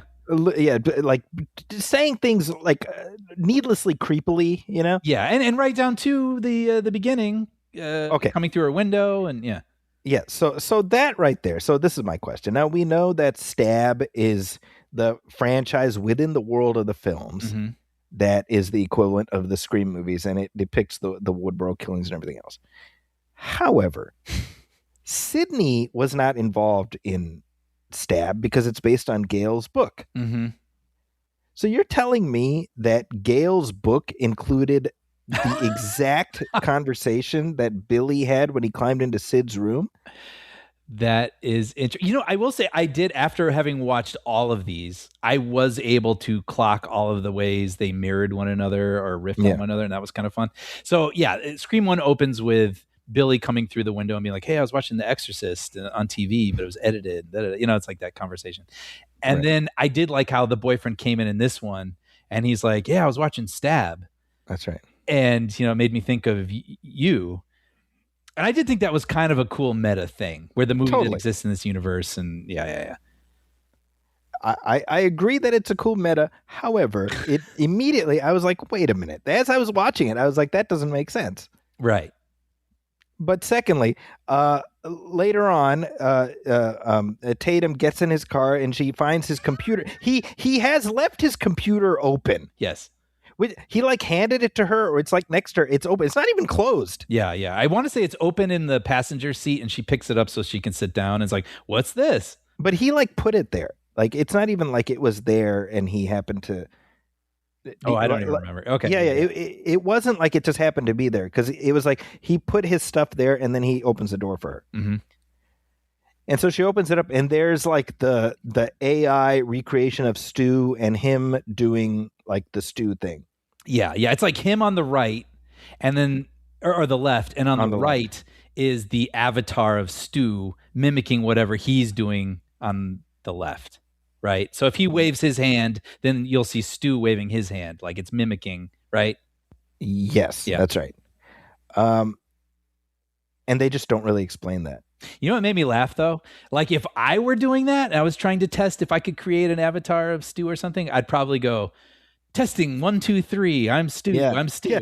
I'm gonna kill you, bitch. That's literally. Yeah, it's like I'm gonna kill Sydney and her whole line. Like, blah! Right. He's really getting into character. Right. But they don't even give a moment of like him really explaining to her what he was doing. You know what's funny? Because yes, that gets her to get out of the car. Right. And she's like afraid of him. I will say, yes, then she bumps into Ghostface. Yeah. So in her mind, she could think, okay, well, it wasn't him because he was right over here and the Ghostface over there. But there are always at least like 2 Ghostface is, right? And she knows that. Yeah. And I did feel like that was missing. I don't know if it was a scene that was cut or something. There needed to be a little bit, tie that up or clean that up a little bit. That she understands or that she believes, okay, I believe that isn't you because this happened or whatever. It's like she's just suddenly like okay with it. When the very last time she saw him, she thought he was the killer. Right. I feel like that character, Ben, he needed some redemptive moment that really, really like showed he died for her. Because it happens after she forgives him first, and then he gets killed in front of her. That's right. Yeah, it would have been better. Yeah, maybe he gets sliced on the arm and is helping her away, and like he stands between them or something. Exactly. Yeah, There's some moment because the whole movie, Sid and by extension we are suspicious of him. Mm-hmm. So to really I think that would have been nice. Yeah. By the way, I want to talk about other things, but just because this is reminding me of it and I don't want to forget. I remember this bumped me the first time I watched it and the second time I watched it. But Joel McHale, who we should talk about, he's at death's door at the end of this movie, and he's on a stretcher, put into the ambulance, and then Sydney looks at him in the ambulance and they don't say anything. Right. He just kind of raises his head and is like, and then she just kind of stares at him, and then the paramedics shut the door. And I remember the first time I was like, I wish there was a comment card, because I'd be like, could you at least ADR, like, I'll meet you at the hospital or something? Right. Yeah, And right. so I wondered this time if they would have remedied that, but they didn't. And I was like, They didn't listen to you. Weird to me. Those bastards. I don't know. It's funny because he has been, he if nothing else, he has lost several human bodies worth of blood. Yes. Right. He's somehow still alive. So now the killers run off, and Sydney tells Tatum, stay with your dad, and then she gets her gun, and then Tatum follows her. And I just thought it'd be funny if Jessica's like ooga booga booga, and then they unload into her and she dies, the two of them. And then I thought it'd be funny if Sydney goes, she's like, hey, I thought I told you to stay with your dad, and she's just like, totally cool. Oh, he died. Right. Because I'm like, this guy is extreme. That itself feels like he was supposed to die, and everybody was like, we can't kill Joel McHale. I've got to admit, even though it makes no earthly sense, it's like Dewey. It's like Dewey getting stabbed in the second one. Yes. Right. Yes, but you just love him so much. Actually, when he appeared, I was like, I always loved seeing Joel McHale, and I thought he did a good job too, because he's not he is good in it. Goofy. He seems like a nice, normal husband and father, and I actually liked how the mother and daughter seemed to really respect him. Like he was like, Sid, that's a little on you. And then sometimes to the daughter, he'd be like, that was a little rude to your mom. Like it seemed like a nice situation. A nice family. I agree. Family that they had going on. And so, yes, when he got attacked, I was like, oh no, I don't want to lose him. Yeah. And I like that he was a competent cop too. Like when I agree. When they think the killer could be in the house, he kicks right into that scene was really good. That's what I'm saying. That's why I don't feel like this is a complete loss. No, I don't think that at all. I mean, I don't regret having watched it, Yeah, but that home. Well, actually, I the Wes Craven. I'm talking about the spark and the spunk and the things that I sort of miss. But Kevin Williamson, who hasn't directed, I think, since whatever that was. Well, he did a streaming series, but whatever film that was at the end of the 90s or early 2000s, I can't think of it. But I don't think he's directed a film since. But there was a ton of stuff. There was that moment at the beginning where those kids go to the Stu Macher's house as the Airbnb, and the girl is standing in front of like an archway kind of situation where it's all black behind her, and then the mask slowly kind of reveals itself, but then slowly goes back into the darkness, and you hear a little creak of the wood floor. I was like, ooh, that's good. Right. That's good. And then also the Prescott, or I guess not the Prescott, Sydney and her husband's house. Evans. When he is like flitting about in the background, Ghostface, and they don't realize it yet, and he's kind of like through a door or whatever. I thought all that stuff was really good. Yeah, that whole, both of the sequences you mentioned worked really well for me. The Airbnb scene, although, excuse me, the Airbnb scene, it did make me wonder what happened to the whole rest of the town. Because that house is like sitting all by itself. You know that? Oh, you mean like its neighbors? Yeah. Where's the other houses? You know, it's funny. I only know this because I mentioned this in the commentary, but I've been up there and seen that house because I dated someone who lived in that area, and it is in the middle of nowhere. And I never noticed it in Scream 1 until after I had experienced it. Because in my mind, I fill in. You feel like there's a neighborhood there. Must be a backyard and neighbors and people walking dogs in front of it. But that house is kind of in the middle of nowhere. That's interesting. So first of all, I should say, I was when Ghostface burns it down, I was like, oh, a little bit of me too. I was like, we really want to get rid of that, right? Yeah, but both of those sequences were very well executed. And by the way, the movie you're thinking of is Teaching Mrs. Tinkle. Oh, there you go. Okay. But it felt to me like when it came time to wrap it all up. Actually, one other thing I wanted to say before we even get to the wrap up. Did it strike you as really cruel the way Lucas is killed? When he's like impaled on that, the beer thing and has like beer coming out of his mouth. And that's her son. Okay, yes. There's a lot of things to talk about with that. I did actually write a note that said the violence got a little cartoony. I didn't like that at all. That one part specifically, the way his head is just like put on like a spike. I agree. I think, I mean, it certainly got a reaction. The first time I saw it was with a big crowd. Okay. And it got a reaction. And I have to admit, I even was kind of like, like laughing, but also kind of repulsed. It's just at the audacity of it. Because like the beer is coming out of his mouth and stuff. Yeah, exactly. Yeah, he's impaled on a really sharp beer tap thing or whatever. And then, but that feels out of character for these films. Yeah. And even like the Anna Camp character, I think her name's Jessica, Jessica, yeah. Yeah, like she gets her face literally blown off at the end. Like it slides off of her. It's disgusting. And I was like, I get it. Like you feel like you got to keep pushing these things. But yeah, for my taste and the way that I enjoy these films, that feels a little out of character. Right. Like these over the top cartoony, can you believe the crazy way we killed this kid? Like that doesn't feel like what I like about the earlier ones. Right. You know what I mean? So I did note that for myself. Well, it sounds like you did too. I did. And I think this gets to sort of the problem the longer you go with these films. You know, you do have to keep upping the ante in terms of kills. And it does start getting a little Freddy Krueger, Sure. But then the other thing, again, and you alluded to this earlier, is like it starts becoming more and more ridiculous, the people who are turning out to be Ghostface. Right. And I thought in the sixth one, it was like a little comical, the way they contrived the ghost face of it all. Yeah. And in this, it's like it feels like they just kind of gave up. Right. Because neither of these characters mean anything, really. I know. And so again, this gets to, I'm like, how many more of these things is Sydney going to have to go through in her life? I know. And that's the thing. It's ridiculous, but I'm willing to go with it if you can pull it off. Right. And I think this one didn't pull off the killers and their motivations very well. And so then that ultimately you leave a little let down. Right. One more set piece I wanted to comment on was the Tatum in the coffee shop.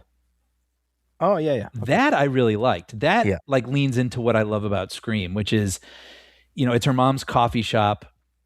There's curfew, so nobody's around in the town, and she's able to get inside, and she, barricades herself inside the office.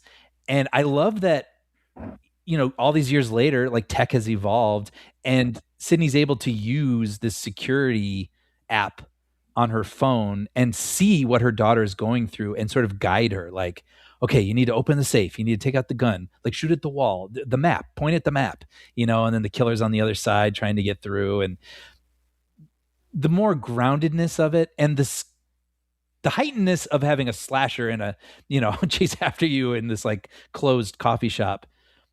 But the groundedness of like, how would that really play out? What would you do? That played into exactly what I love about these movies, that scene. Yeah. And I thought it was executed really well. Yeah, no, that whole sequence was very effective. And again, I think Isabel May is good. I like her anyway. Me too. Same. Because man, she was terrific in 1883. Right? Yeah. So I remember when she first was cast in this, I was happy about that. But again, it's just do I see her as the focus? Not really. Mm-hmm. Yeah. In terms of other casting notes, I thought it was interesting that Celeste O'Connor and McKenna Grace are in a movie together again after being in the Ghostbusters films. Oh, that's right. I didn't even put that together. I knew I recognized Celeste O'Connor, but I couldn't remember what it was from. Yeah, and I will say McKenna Grace's death was pretty goddamn horrifying. Yeah, well, that leaning more into the real grisliness. Yeah, that was gnarly, dude. Yeah, that was gnarly. You mentioned this before, but I was happy to see the Meeks twins back. Yeah, me too. Even though sometimes they can grate on me a little bit, they're just like Randy. Yeah.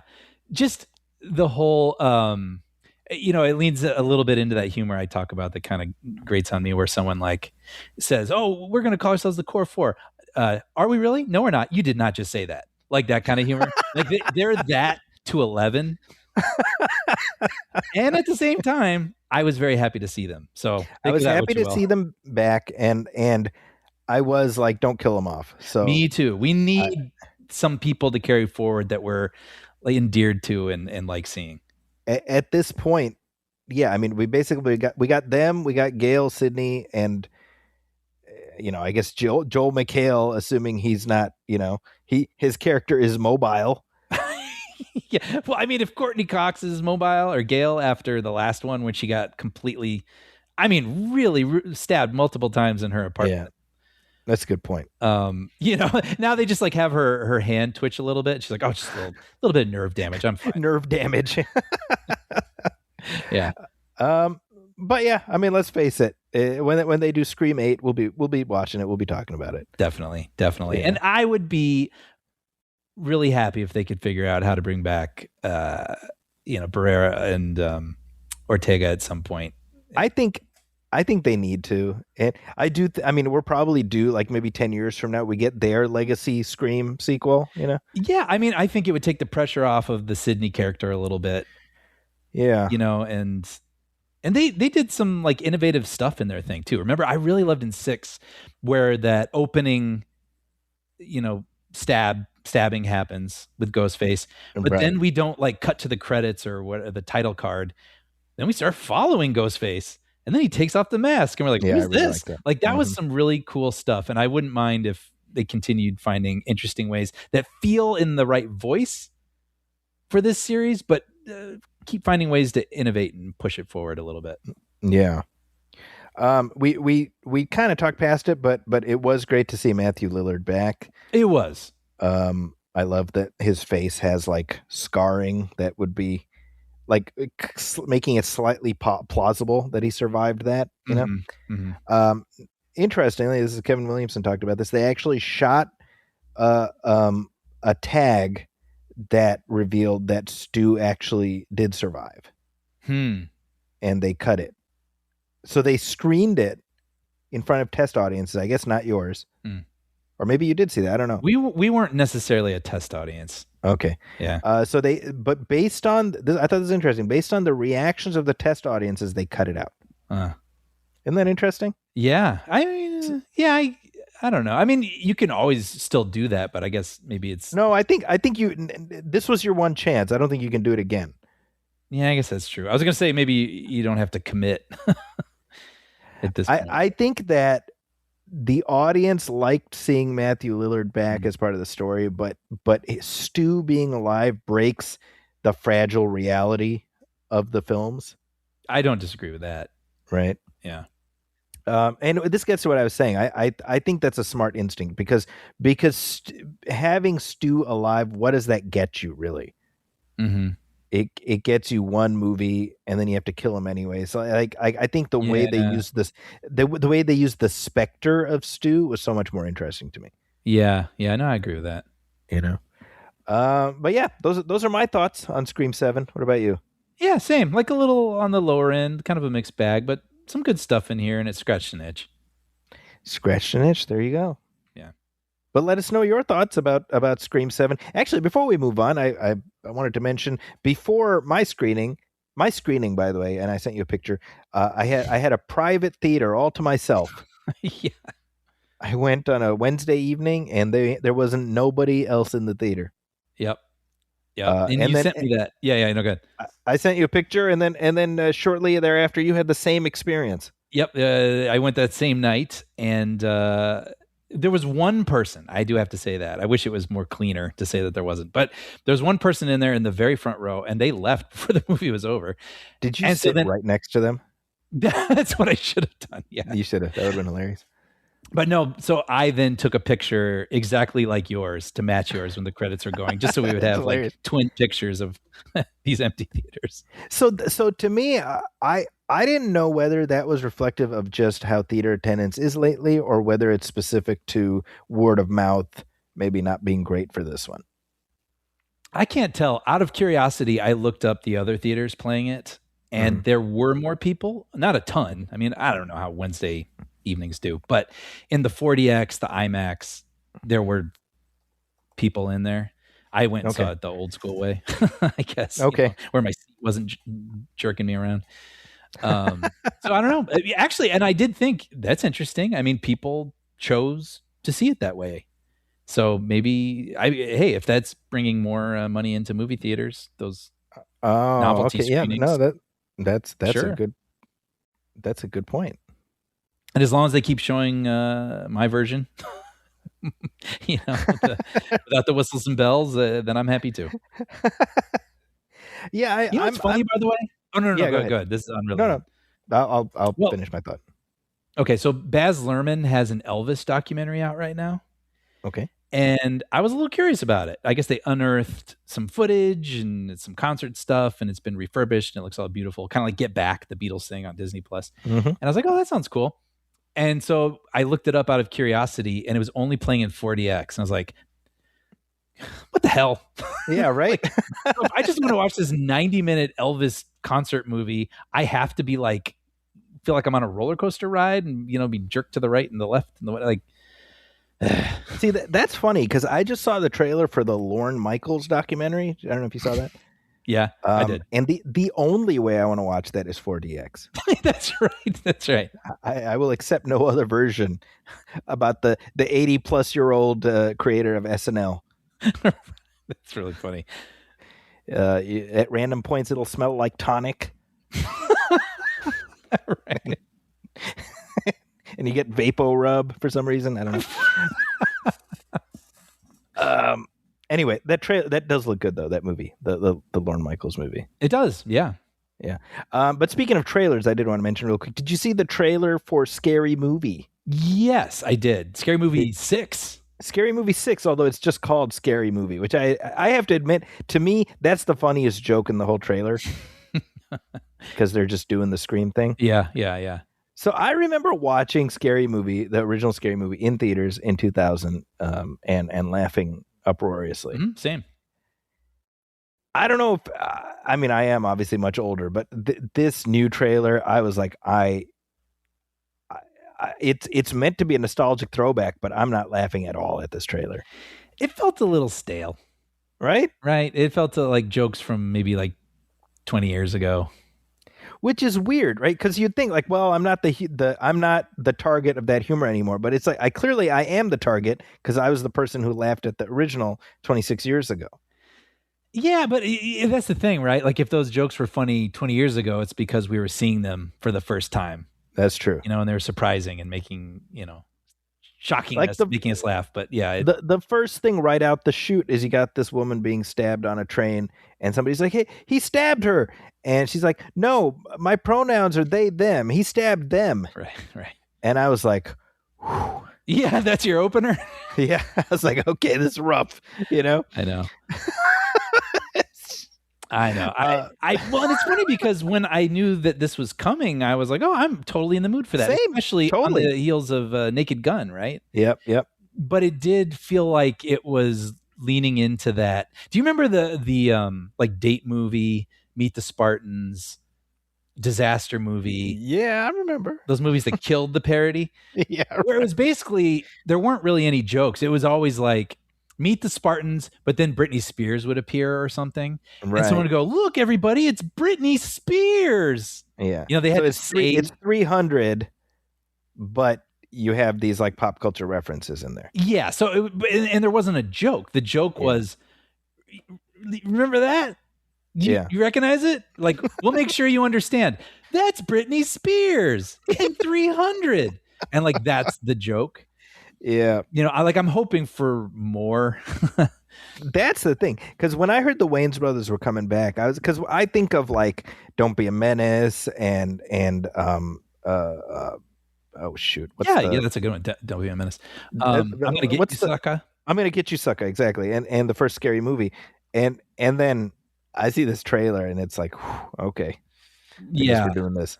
Yeah. So I was curious. I'm like, man, sometimes the world just passes you by a little bit, I guess, maybe. That's either me or the movie. I don't know who the world has passed by. We'll find out opening weekend, I suppose. Based on how it does. Yeah. Yeah. Anyway, hey, those of you listening, if you have thoughts on the new Scary Movie trailer or Scream 7 or anything else we talked about life, if you have thoughts about our lives or your life, we want to hear it. Any advice? I'll take it. we'll take every piece of advice we can get because we are in desperate need. But you can send it our way at moviefilmpodcast@gmail.com. You can also hit like on our Facebook page, facebook.com/moviefilmpodcast, and message us there. As always, please go to Apple Podcasts, leave a review, leave a star rating, because every little bit helps. Also, if you're listening to this show on YouTube, please hit like, hit subscribe. That stuff really does matter. And of course, leave comments, because we do read the comments on the show. We also have a Patreon, Brian. Yes, if you head over to patreon.com/moviefilmpodcast and hit subscribe for only $5 a month, you'll find every commentary we've ever done and every episode moving forward absolutely ad-free. We also have bonus conversations that drop over there about twice a month. And most recently, as we said earlier, we talked about the WB Paramount merger, and I was talking about Crime 101. And I know we'll have something exciting dropping over there again soon as well. Our free feed will always be available, but this is our way of providing what we believe is the most satisfying way to enjoy the show. So no random ads or interruptions butting into the conversation. Plus, your subscription goes a long way in helping to support us and helping to sustain producing this show. So if you're interested and able, please head over to patreon.com/moviefilmpodcast and subscribe. We'd be very grateful.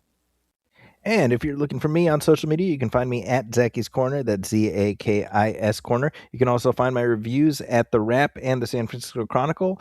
Look for my review of Marshals and Peaky Blinders, and also my interview with the director and cast of Disney's Hoppers, which is in theaters right now. Those are at the San Francisco Chronicle, and Marshals is at The Wrap. Brian, what do you have going on? You can find episodes I've written of Puppy Dog Pals and Young Jedi Adventures streaming on Disney+. And with that, on behalf of my partner Brian Hall, my name is Zaki Hassan. This has been Movie Film 338. We'll catch you next time. Thanks, everybody.